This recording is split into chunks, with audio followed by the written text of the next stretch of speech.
2025년 마지막 주일입니다. 여러분 믿음의 결단이 있기를 주님 이름으로 축복합니다. 에스라서 9장과 10장 내용을 나누려고 하는데요. 에스라 1장부터 10장까지 그러니까 에스라서인데 9장 10장은 굉장히 중요한 핵심적인 부분이라고 할 수 있습니다.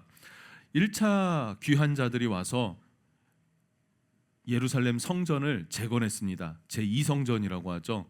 재건했어요. 그리고 또 3차 귀한 자가 느헤미야예요. 느헤미야가 와서 성벽을 재건했습니다. 성벽을 재건했어요. 성전과 성벽이 세워집니다. 그러나 그 성벽과 성전이 이스라엘의 믿음을 보호해 주지는 못합니다. 그들의 삶을 변화시키지는 못합니다. 그렇습니까? 그렇지 않습니까?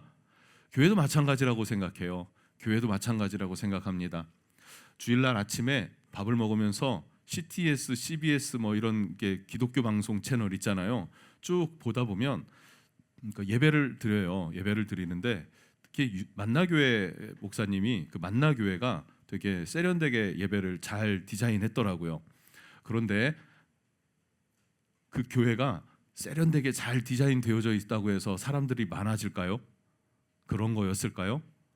세련됨으로만 그렇게 모여지는 것으로만 교회가 세워지지는 않을 것입니다. 그렇지 않습니까? 더 중요한 본질적인 게 있다는 거죠. 더 중요한 본질적인 것. 그것은 무엇이겠습니까? 하나님의 말씀의 부흥입니다. 말씀이 흥왕하여서 역동적으로 그 말씀이 살아 움직일 때, 그 말씀이 우리의 심령을 변화시킬 때 우리는 그 교회를 찾게 되는 거고, 그 교회 안에서 내 삶의 변화가 일어나니까 그 예수를 믿게 되는 것이죠. 그래서 우리 교회 안에서도 말씀의 흥왕함과 부흥을 꿈꿀 수 있기를 주님의 이름으로 축복합니다. 하나님은 그래서 에스라를 준비하셨어요. 성전이 이스라엘의 가치관을 변화시키는 게 아니고 성벽을 세웠다고 해서 이스라엘이 평화로운 게 아니었던 것입니다. 진정한 우리 심령의 변화와 삶의 축복은 어디로부터 오냐면 말씀으로부터 오기 때문에. 그래서 에스라를 준비하셨고, 에스라는 무엇을 결단합니까? 내가 말씀을 연구하고 그 가운데 지켜 행하면서 이 말씀을 백성들에게 가르칠 것을 결단한다라고 했을 때 그 믿음의 결단, 그런데 무엇을 하기로 결단한 믿음입니까? 말씀을 읽고 연구하고 그것을 지켜 행하고 가르치겠다는 결단이 일어났을 때 그의 삶에 무엇이 임해요? 하나님의 은총이 임하기 시작한 거예요. 하나님의 은총, 하나님의 페이버가 부어지기 시작했다는 것이죠. 우리의 삶에는요, 하나님의 은혜가 필요합니다. 타이밍이라는 게 무섭지 않습니까? 내가 아무리 열심히 준비해도요, 그 타이밍이 어긋나면 인생이요 잘 안 풀려요. 그런데 우연찮게 타이밍이 잘 맞으면요 술술술 풀립니다. 그 쇼츠에서 그거 봤는데, 그 잭스키스 아세요? 거기에 약간 그 연기 되게 못하는 이름이 생각이 안 나요. 장수원, 그 사람이요, 이 사람은요 일이 너무 잘 풀린다는 거예요. 뭐 뒤로 넘어져도 돈을 주는 연예인 뭐 이런 식이었던 것 같아요, 느낌이. 그래서 연예인 될 생각도 없고 친구가 오디션 보는 거 따라갔다가 너도 해라 해갖고 됐대요. 그 뭐 그런 일이 있습니까? 뭐 근데 그렇게 막 잘생기거나 노래를 그렇게 잘하거나 연기를 잘하거나 그런 게 아니라는 거죠.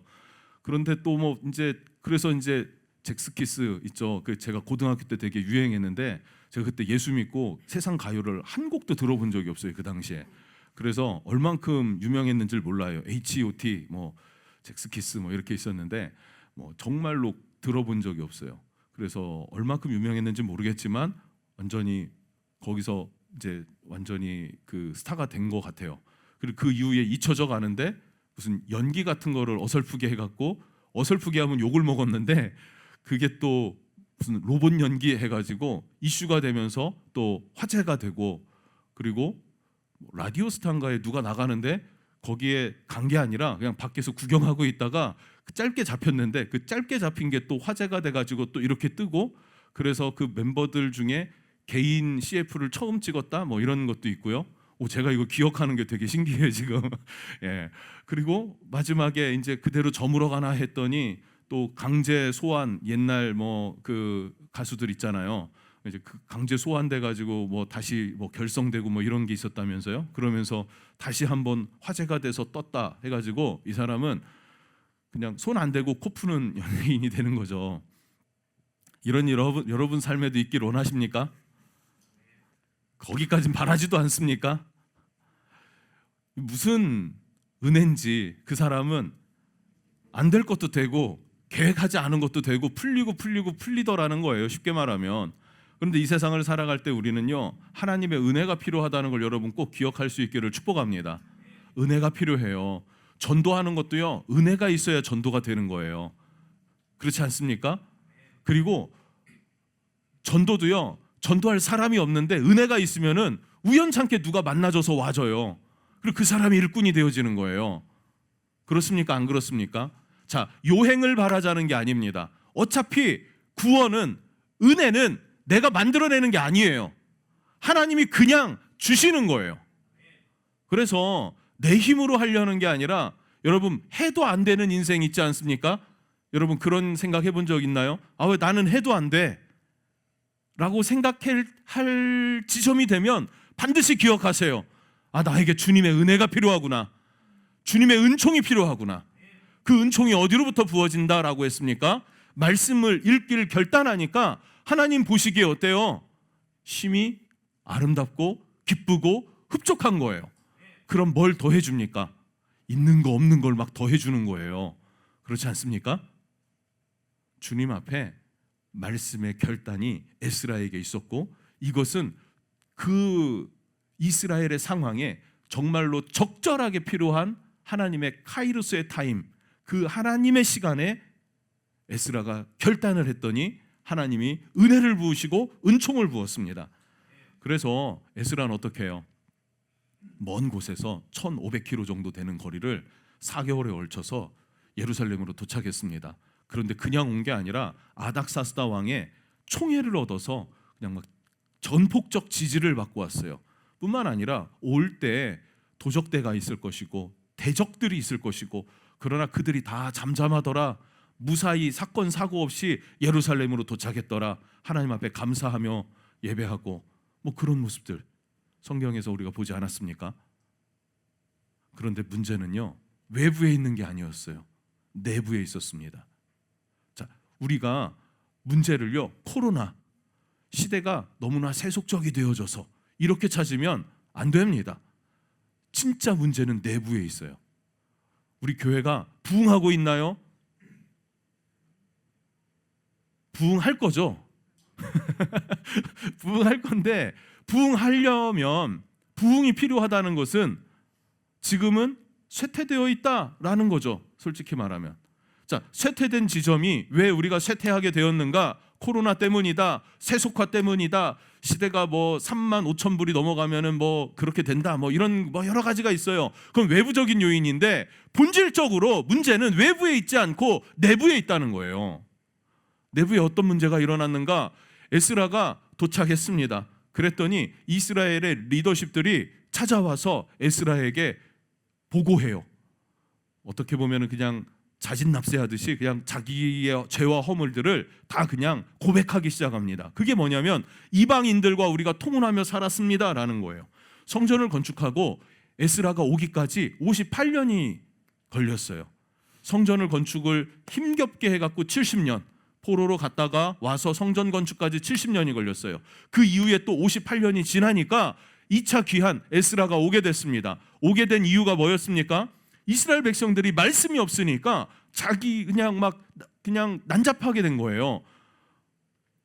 하나님 앞에 드릴 제사, 그것도 제사, 또 바른 제사의 기준이 뭔지를 모르고 있고, 자기 마음대로 자기 소견에 옳은 대로 행하려고 하니까 사사기처럼 가면 안 되잖아요. 하나님께서 그때 에스라로 하여금 학사이면서 제사장인 에스라가 말씀을 가지고 와서 말씀을 가르치려고. 그런데 그 에스라가 혼자 왔나요? 아니죠. 제사장들과 레위인들이 없는 거예요. 말씀 사역을 함께 동역할 사람이 없으니까 그들을 다시 권고하고 초청해서 함께 사람들을 모아서 레위인과 제사장들이 함께 돌아왔잖아요. 함께 돌아온 이유가 뭡니까? 말씀을 가르치려고, 하나님의 말씀을 가르치려고. 자, 그렇게 돌아왔는데 이스라엘 백성들이 지금 눈으로 보니까 행태가 말이 아닌 거예요. 이스라엘이 이방인과 통혼했더라. 통혼이라는 것은요, 이방인과의 결혼했다, 국제 결혼했다라고 하는 것, 그게 문제가 아니에요. 그게 문제가 아니라 통혼함으로 말미암아 세속화가 들어와요.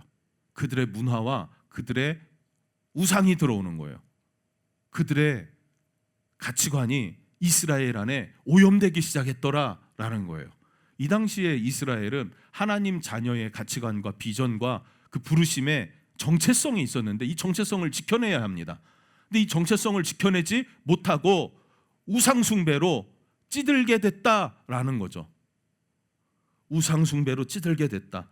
그러니까 에스라가 힘들게 와갖고 현실을 보니 맥이 풀렸나 봐요. 그냥 덜썩 주저앉아 버립니다. 넋이 나가 주저앉아. 그리고 그냥 앉아있기만 했는데 해가 질 때 저녁 소제 드릴 때가 돼요. 저녁 제사 드릴 때가 돼요. 그러니까 그때는 정신 차리고 회개하기 시작해요. 어떻게 회개하는가? 5절과 6절입니다. 제가 5절 읽을게요. 6절을 읽어주십시오. 저녁 제사 드릴 때에 내가 근심 중에 일어나서 속옷과 겉옷을 찢은 채 무릎을 꿇고 나의 하나님 여호와를 향하여 손을 들고 말하기를 나의 하나님이여 내가 부끄럽고 낯이 뜨거워서 감히 나의 하나님을 향하여 얼굴을 들지 못하오니 이는 우리 죄악이 많아 정수리에 넘치고 우리 허물이 커서 하늘에 미침이니이다. 아멘. 뭐라고 회개하냐면 역사적 사실을 꺼내서 고백하면서 회개합니다. 하나님이여 부끄럽고 낯이 뜨거워서 감히 하나님을 향해 얼굴 들지 못하겠습니다. 감히 하나님 앞에 구하지 못하겠습니다 라고 하잖아요. 그러면서 뭐래요? 우리 죄악이 정수리에 넘치고, 정수리는 머리 끝이잖아요. 그러니까 우리 만화 같은 거 보면은 화가 나면 화가 빨간색으로 이렇게 게이지가 차가지고 정수리까지 찬 거예요. 지금 이만큼 죄악이 가득했다라고 에스라가 고백하면서 우리 허물이 커서 하늘에 미쳤다, 하늘에 닿았다라고 표현을 할 정도예요. 우리 죄가 이만큼 차가지고 하나님께로 그냥 죄인으로밖에, 가득 찬 죄인으로밖에 설 수가 없습니다라고 말하면서 7절부터 12절에 어떻게 회개하는지, 무엇을 회개하는지 역사적 사실로 회개를 하는데 이렇게 고백하는 거예요. 하나님의 은혜로 우리가 이집트의 노예로 있었는데 이집트에서 탈출할 수 있었습니다. 출애굽할 수 있었습니다. 출애굽한 이후에 또 하나님의 은혜로 가나안을 정복할 수 있었습니다. 여러분, 노예로 평생은 아니죠. 물론 이제 그 사람들에게는 평생이고요. 400년 동안 노예 생활을 했다며요.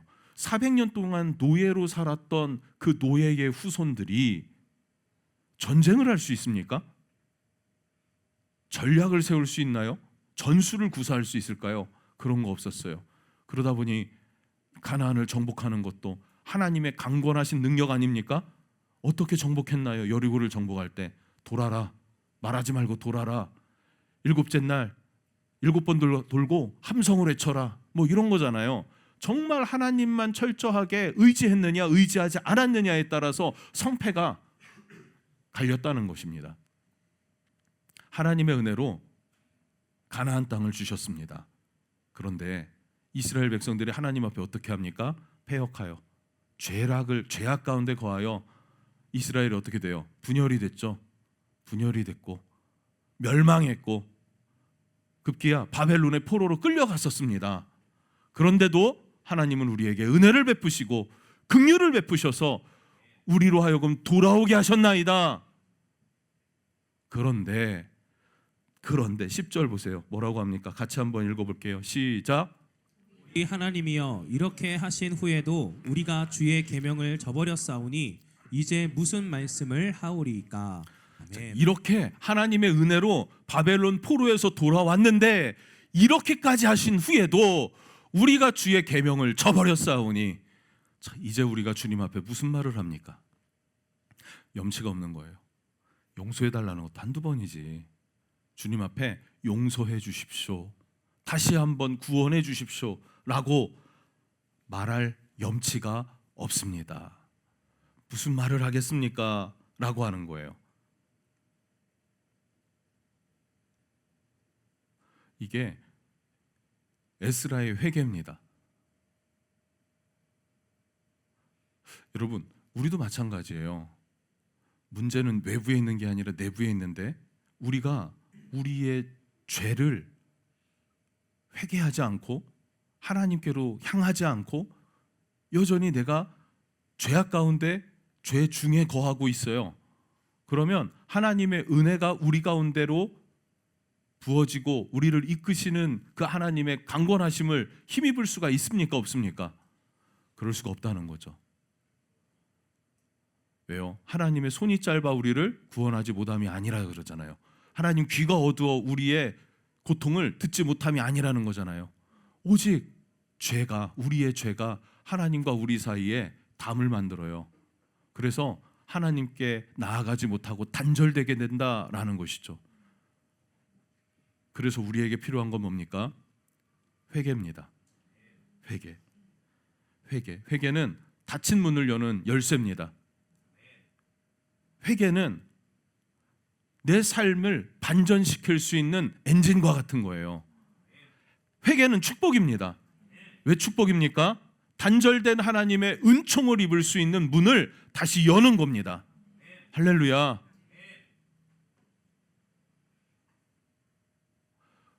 논에 물 대는 거 있잖아요. 어릴 때 따라가서 이렇게 논 물 꼬트는 걸 보면 되게 재밌어요. 이렇게 물을 쭉 열면 물이 막 쏟아져서 땅으로 막 이렇게 적셔 흐르잖아요. 그 물꼬를 여는 게 뭐냐면요, 회개라는 사실이에요. 자, 물어볼게요. 회개하십시오 라고 하면 여러분이 회개가 나옵니까? 그건 문제도 아니죠. 우리가 회개해야 합니다 라고 해서 내 회개할게요 하고 회개가 안 나와요. 이게 문제입니다. 그러면 에스라는 왜 죄악됨을 들었을 때 그렇게 격하게 가슴이 무너져 내리는 마음으로 주저앉아서 회개했을까요? 이 사람에겐 뭐가 있었기 때문에? 말씀이 있었기 때문이에요. 뭐 하기로 결단했다? 하나님의 말씀을 연구하고 그 가운데로 행하며 가르치기로 결단했대요. 그러면 그의 삶에 무엇이 가장 계속해서 함께 했을까요? 말씀을 연구하는 삶, 말씀대로 살아가려고 애쓰는 삶, 그 삶을 살다 보니까 하나님의 말씀과 동떨어져 있는 백성들의 모습이 죄악으로 느껴지고 그 죄의 무게감과 그 죄의 두려움이 엄습해 오는 것입니다. 죄입니다라고 하면 무섭습니까, 여러분? 별로 안 무서워하는 것 같아요. 왜 안 무서울까요? 그게 얼마나 무서운지조차를 모르니까. 온유가요, 어릴 때 주사 맞는 거 되게 잘했어요. 왠지 아세요? 몰라서. 아기가요, 태어났어요. 병원에 가서 주사 맞기는 거 있잖아요. 생글생글 웃어요. 신기한 게요, 바늘을 꽂아도 웃어요. 꽂고 넣고 빼면 그때부터 으아 이렇게 돼요. 되게 신기하더라고요. 반응이 약간 늦는 느낌이 있어요. 그런데 아이가 조금 크면 어때요? 한 서너 살, 네다섯 살. 지환이는 주사 맞는 거 좋아하나? 좋아해? 뭐라고? 왜 삼촌이 말해? 아빠가 말해봐. 지환이 주사 맞는 거 좋아하나? 잘 맞아? 다행이네. 예빈이, 예은이는 잘 맞지? 근데 처음부터 아파하고 두려워하는 게 없나 전혀? 처음부터 잘 맞았어? 그건 아니지. 근데 어떻게 또 잘 맞죠, 어릴 때? 애들이요, 주사가 아픈 줄을 알면은 일단은 병원 가서 그 병원 소독약 냄새만 맡아도 울어요. 그러지 않습니까? 어릴 때 6학년 때 불주사 맞는다는 거 있었어요. 그거 맞을 때 우리 반 어떤 아이가 화장실로 도망가갖고 문을 잠갔어요. 그래갖고 선생님이 그 앞에 가가지고 초코우유 사줄게 꼬셔가지고 초코우유 때문에 나와가지고 주사 맞은 애도 있어요.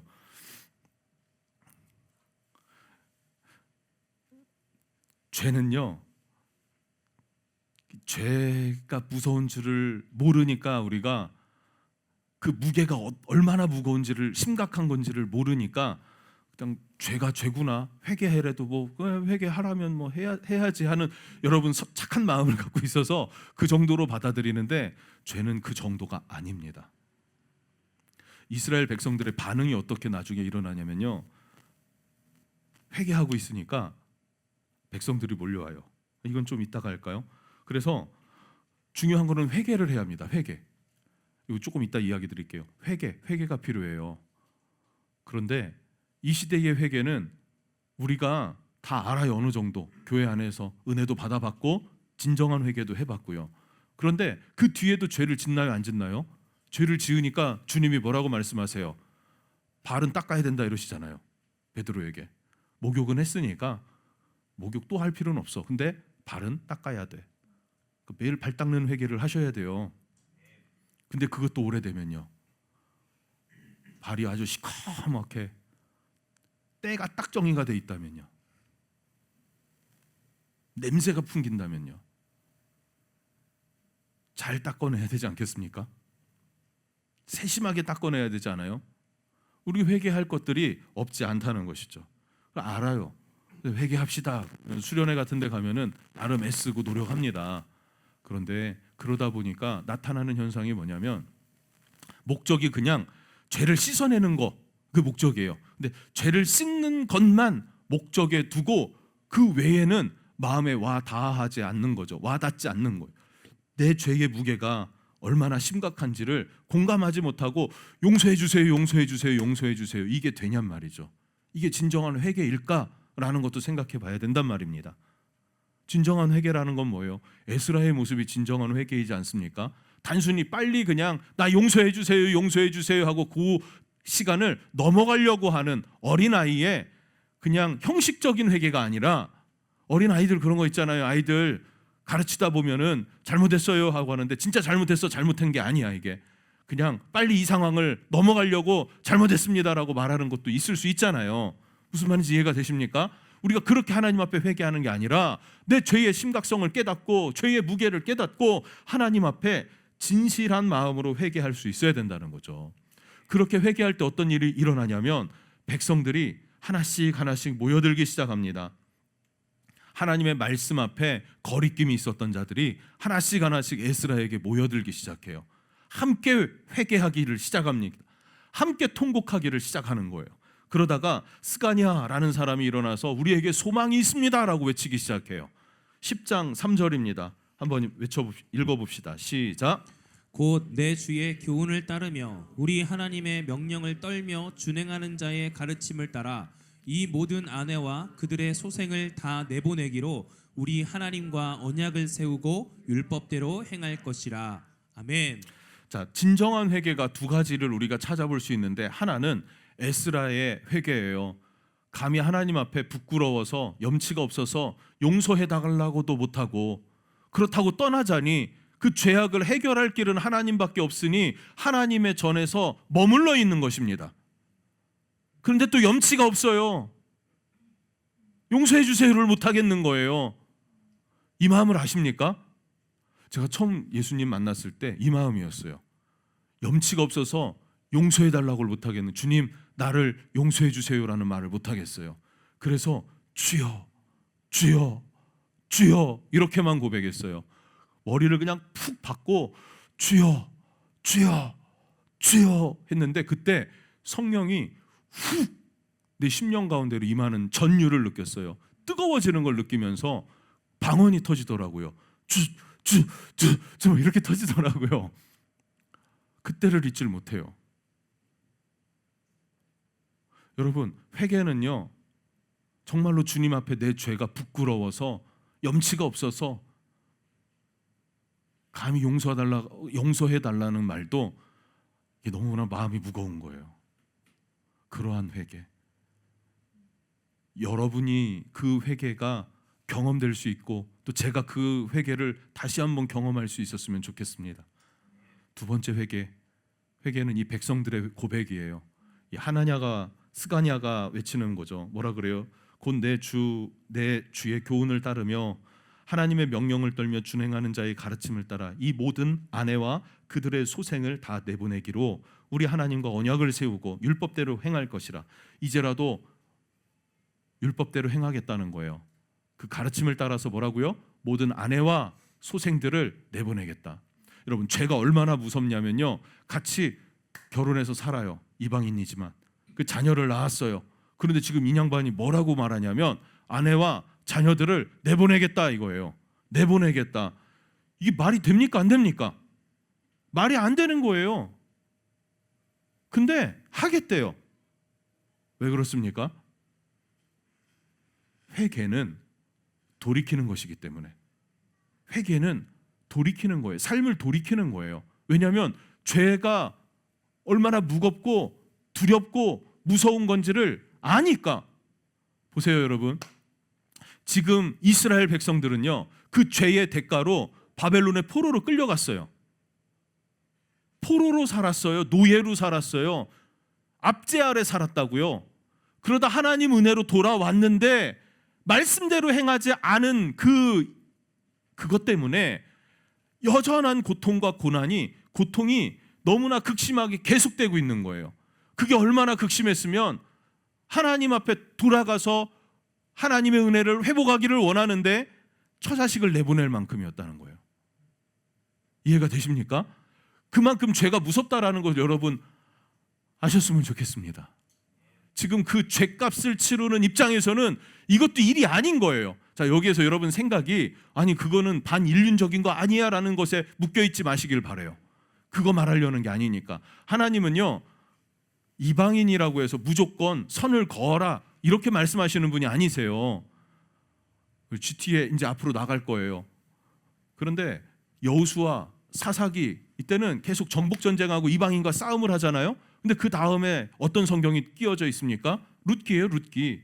룻기의 주제가 뭡니까? 이방 여자 룻과 이스라엘 보아스의 사랑 이야기예요. 그것을 빗대서 하나님이 우리에게 뭘 말씀하시는 거예요?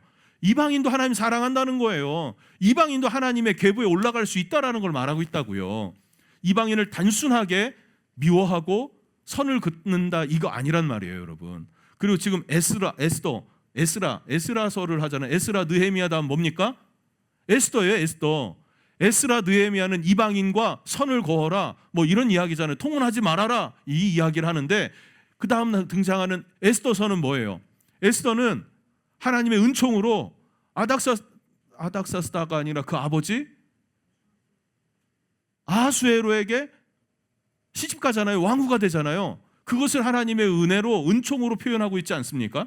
하나님은 그래서 뭘 말하냐면 단적인 어떤 단면을 보고 이방인을 내쫓고 그들은 싫어하고 경멸하고 이런 하나님이라는 게 아니라는 것을 성경 전체의 흐름에서 이야기해주고 있음을 여러분 기억하시기를 바랍니다. 그거 본질 아니니까 거기에 생각에 묶여 있으면 공부 못하는 애들 특징이에요. 그러지 마시고 그게 아니라 죄가 그만큼 무섭다라는 것 이거 얘기를 한다라는 것에 집중하시면 좋겠습니다. 그러면 또 이 3절 말씀에 왜 이스라엘이 통혼하며 범죄했는지도 알 수 있어요. 왜 그렇게 되었는지. 그건 바로 뭐냐면 곧 내 주의 교훈을 따르며 우리 하나님의 명령을 떨며 준행하는 자의 가르침을 따라라 그래요. 하나님의 바른 가르침이 없었다는 겁니다. 바른 가르침. 자, 보세요. 바른 가르침이라는 게 요즘에 이슈가 되는 게 뭐냐면 GPT 뭐 이런 거예요. GPT가요. 설교문 작성해줘 하면 설교문이 잘 나와요. 그 설교문이요. 어쩌면 제가 설교하는 것보다 더 영감 있는 포인트들을 많이 뽑아내요. 왜 그러냐면 지금까지 설교한 많은 수많은 훌륭한 목사님들의 설교들의 관점들, 그들의 영감들 그런 것들이 글로 남겨져 있을 거 아니에요? 그것들을 다 모아다가 GPT가 꾸려서 만들어주니까. 그런데 GPT가 못하는 게 있어요. 뭘 못합니까? 말씀은 지금 우리에게 필요한 하나님의 메시지. 자, 잘 보세요. 하나님이 지금 나에게 주시는 레마의 말씀. 그걸 GPT가 알아요, 몰라요? 그게 어떻게 알아? 모른다고요. 무슨 말이냐면 GPT는 그냥 기계적으로 가르쳐 주는 거예요. 그런데 오늘 말씀은 뭐라 그래요? 3절 말씀에 하나님의 명령을 떨며 준행하는 자의 가르침이라고 말하고 있습니다. 사실은 여러분 회개해야 합니다라고 말한 거 누가 먼저 회개해야 합니까? 누가 먼저 회개해야 합니까? 또 이러잖아요. 지금 여러분이 얼굴로. 맞아요. 제가 먼저 회개해야 돼요. 제가 먼저 하나님의 말씀 위에 믿음으로 굳게 서지 못한 걸 회개해야 합니다. 그 마음을 구하고 있어요. 기도해 주세요. 그래서 내가 목사잖아요. 우리 교회 목사 나 하나잖아요. 그러니까 내가 먼저 하나님의 말씀을 준행하고, 그리고 그 말씀을 기록된 대로 행하는 삶을 살면서 여러분들에게 가르치는 거예요. 뭘 가르칩니까? 말씀을 가르치는 거죠. 이걸 GPT가 어떻게 해? 기계가, 컴퓨터가 영이 없는데 어떡하냐고요. 하나님은 영이신데. 그 말씀을 따라 준행하는 자의 가르침을 따라 준행하는 자의 가르침이 없으니까 백성들이 통혼하는 거예요. 그러나 다시 한번 준행하는 자가 일어나고, 또 제가 먼저 결단해야죠. 뭘요? 말씀을 연구하길. 어제 고민을 하다가 우리말 성경으로 된 우리말 성경 버전 성경이 제가 없더라고요. 그래서 그거 하나를 사서 읽을까 하다가 그거 뭐 많이 보진 않거든요. 그래서 그냥 어플로 보다가 한번 읽고 연구를 해야겠다 싶어갖고 살려고 그랬어요. 살려고 하다가 살 필요는 없겠다. 프린트를 하자. 프린트를 했어요. 프린트를 쭉 해놓고, 그리고 제가 메모하고 줄 긋고 구조를 짤 수 있을 만한 여백을 만들어 놓고 계시록을 읽으려고 합니다. 이제 어제 프린트했고 이제 읽을 거예요. 많이 읽을 겁니다. 그리고 계시록을 나눌 겁니다. 왜냐하면 마지막 때가 되면은 일어나는 현상과 일들이 있잖아요. 그것들을 우리가 좀 바로 알 필요가 있겠다. 나부터 정리하려고 연구해야겠다라는 생각을 결정을 하고, 가장 필요한 게 계시록인 것 같았어요. 기도해 주세요.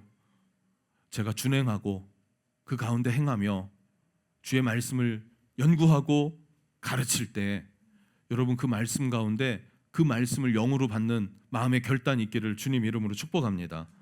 그러면 하나님의 은혜가 우리 삶에 임하게 될 겁니다. 전 믿습니다. 이것이 필요합니다. 적은 외부에 있지 않고 내부에 있어요. 우리가 먼저 회개할 것이 있다면 회개하십시다.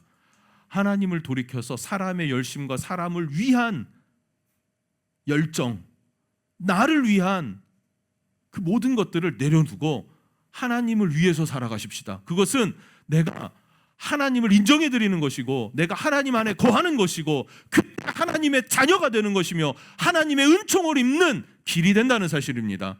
그렇게 내가 나를 내려두고 하나님께로 들어가는 것을 회개라고 하는 것이에요. 회개는 닫힌 문을 여는 열쇠가 되는 것입니다. 사방에 우겨싸여 있어서 내가 무엇을 행하고 어디로 나가야 될지를 모르지만 회개하며 나갈 때 하나님께서는 그 길을 여실 것입니다. 믿으십니까? 하나님께서 회개할 때 이스라엘의 문을 여십니다. 그리고 부흥을 갈망하는 동역자들을 세워주시는 거예요.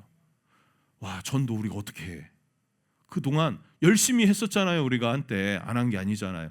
하다가 딱 브레이크가 잡혀놓으니까 다시 하려니까 이게 어려운 거예요. 근데 걱정하지 마십시오. 우리가 회개하고 말씀 앞에 서고 하나님께 맡겨드리면 하나님께서는 스가랴 같은 사람들을 일으키실 것입니다. 예비된 하나님의 사람들을 만나게 하실 것이고, 그들을 통해서 새로운 길을 여셔서 새롭게 하실 것입니다. 믿으십니까? 중요한 거, 지금 우리가 해야 될 건 뭐예요? 믿음이 필요하다 그랬어요. 결단이 필요합니다. 말씀에 대한 결단. 이 모든 것들을 실행해 나가는 영적 힘은 회개에서부터 일어난다는 거예요. 진정한 회개. 회개는 축복입니다, 여러분. 달리기를 해야 되잖아요. 달리기를 하는데 잠바떼기 입고 뛰면 됩니까? 안 됩니까? 여러분 그 육상 선수들 달리기 하는 거 보면은, 특히 여자들 완전히 무슨 수영복을 입고 왜 뛰지? 이런 생각 안 드십니까? 일부러 선정적이게 입고 뛰는 건가? 뭐 이런 생각 안 드세요? 가끔 들던데.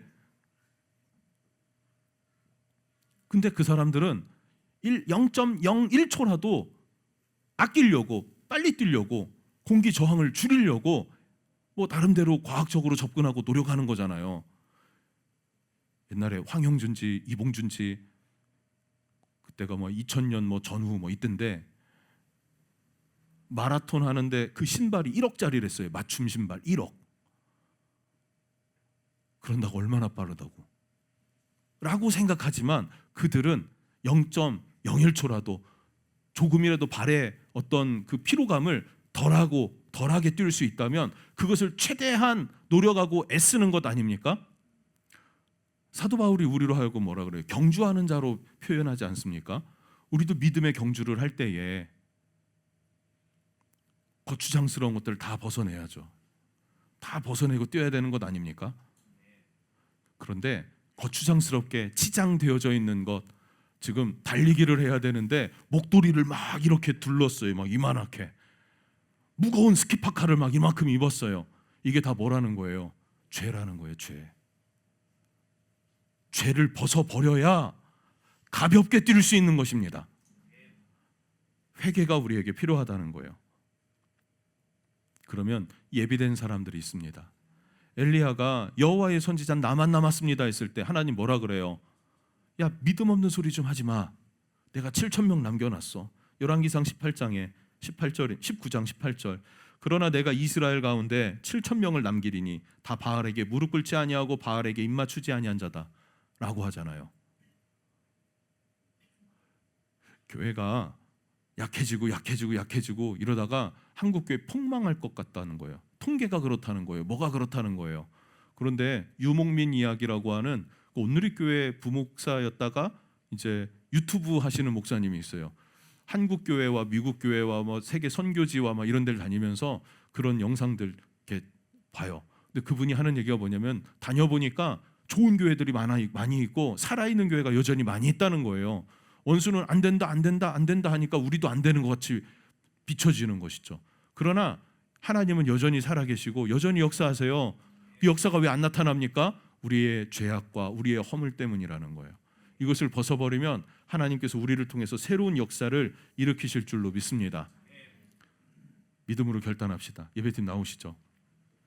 2025년 마지막 주일인데 우리가 무엇을 결단해야 되겠습니까?